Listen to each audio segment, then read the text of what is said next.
So, nandito na tayo ngayon sa bahay ni Mia Kaloka. Dahil tonight, wala siya. Nasa Manila. Then yung motor niya nandun nakapark sa hinaguan. So, okay tayo. Tayo muna magiging bantay dito sa bahay niya ngayon for the meantime. So, we will check her house.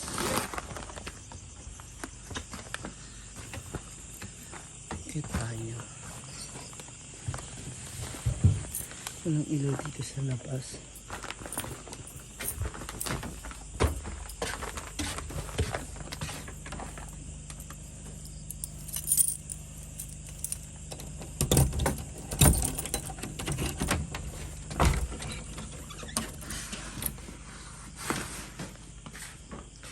So this is it. Mia Kaloka's house. So dito muna tayo. Ang siminto na. This is her restroom. Actually, nagsabi ako sa kanya kanina na sabi ko, ano na ilaw yung labas? Yun. Na dito ako sa bahay niya mag-stay. For tonight lang naman. Para at least. Kasi syempre first night na wala siya. First night. At least para makita rin natin yung bahay niya. Hindi ko lang sure kung meron sa mga SC na nasusunod. Basta nagpaalam na ako kay Brenda na dito muna ako. And to check, nakatanggal naman yung mga saksakan ng kanyang mga outlet, walang nakasaksak na TV. I think yung refrigerator lang yung naiwan na bukas.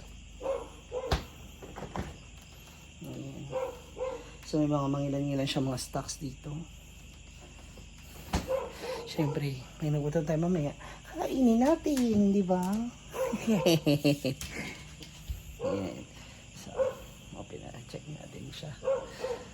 So, ayan. Samahan ninyo ako dito sa bahay ni Mia Kaloka. Good morning, mga moms. Hi sa inyong lahat. So, ayan. Nakatulog ako dito. Actually, nakatulugan ko yung cellphone ko habang nanonood ako. Para lang maramdaman ko may kasama ako. Kasi medyo slight kabadoodles tayo. Takot-takutan tayo kagabi dito. Kasi mag-isa nga lang ako.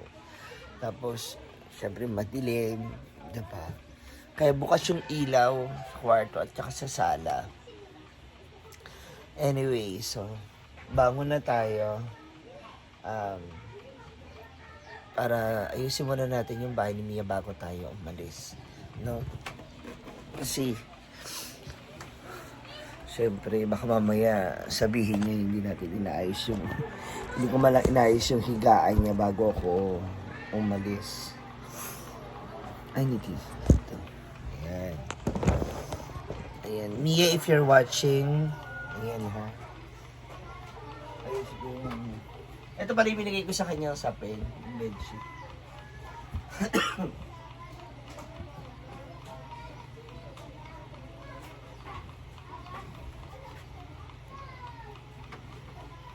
Ganito rin yung gusto ko. Marami akong unan. Marami akong... Yung ganito ba?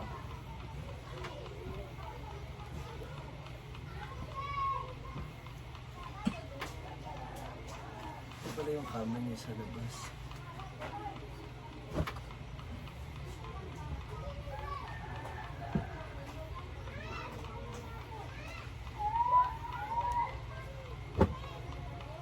She left some of her laundry.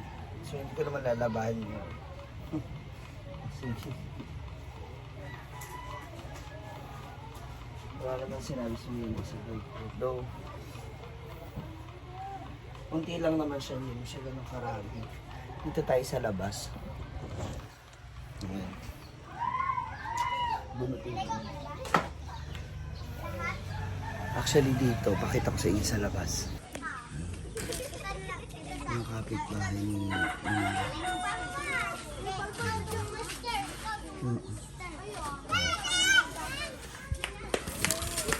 ganito ako nakabukas lang siya lagi. Diba? At syempre, hugasan ko natin yung mga ginamit natin paggabi.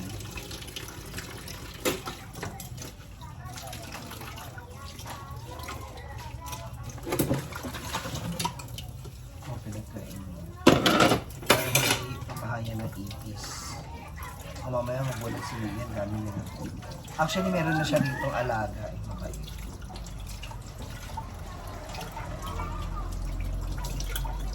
Ewan ko lang kung nahuli niya na. Ang hindi niya pa nahuli. So, isa din sa mga pinakwento niya sa akin. Hindi niya mahuli-huli.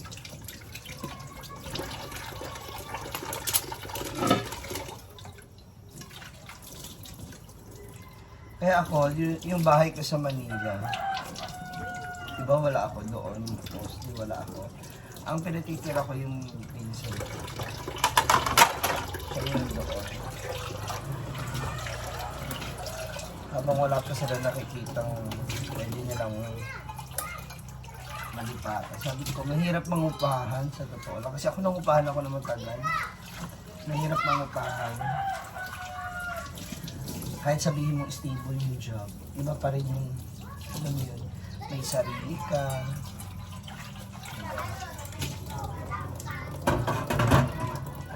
Hindi ka na kailangan mag-isip ng expenses mo pambayad ng upa. Imbis yung pambayad ng upa, pambayad mo na lang ng bills mo, di ba?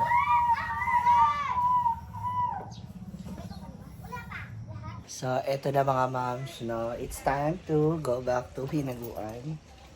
Pero bago yan, ilalak muna natin yung kanyang room.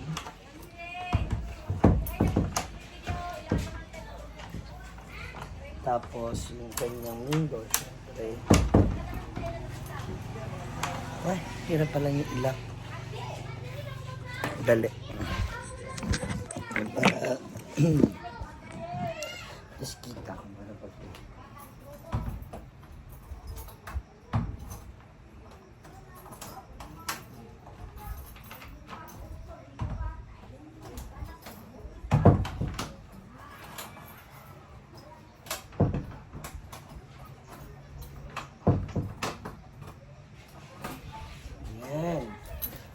then, dito na tayo sa yung mga saksakan tatanggalin natin para sure lalabas na tayo sa kanyang bahay. Balik na tayo ng farm. At ano na tayo doon. Let's do another set of lockings. Ay, yung cortina pala. Yan.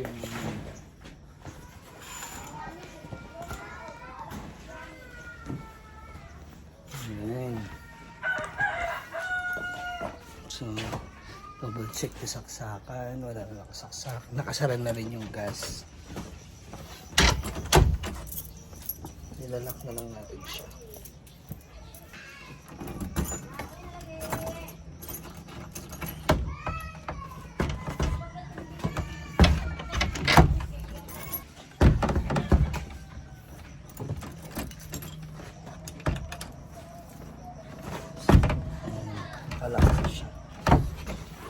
Dito na tayo sa kanyang veranda. O, diba? Ito yung part ng party niya. Ito. Sa umaga. Maglalakad tayo papunta ng hinaguan. Ito na tayo ngayon papasok ng hinaguan sa may other side. Ito. Yan na. Ayun yung speedway. Yung pagitan ng ilog. Pinakatuloy niya. Yung papasok dito. Di ba yabas kaya? Yan, sa loob. Walang bunga ngayon. Mangga pala ito. Papasok na tayo sa Linutan. Mula Kinami hanggang dito sa farm. Siguro mga nasa ano rin to. Mga nasa 200 meters or 300.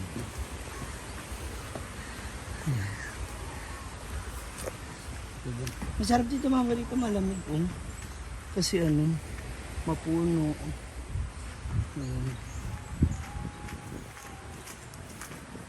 Yung mga tao ngayon. Marami kayong bisita. Tingnan natin. Aba, may tugtugan na kaagad. O may music.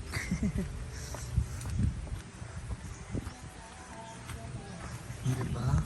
Ayan, mapupuno na yung nalalagyan ng tubig itong fish pond. At medyo napatag na rin itong lupa dito sa likod. So, unti-unti na siya mapupuno. Pag nag-swimming po siguro to malamang sa malamang. Lagi kami rito naliligo, no? So, that's it for now mga moms. I'm back dito sa Hinaguan Nature Park. So, natapos na yung ating pagbabantay at pagiging caretaker for one day sa bahay ni Mia. So, by 10, December 10, nandito naman na siya ulit. Nakabalik na siya. Sisilip-silipin na natin siya every now and then. Bye! Thank you mga moms. I love you.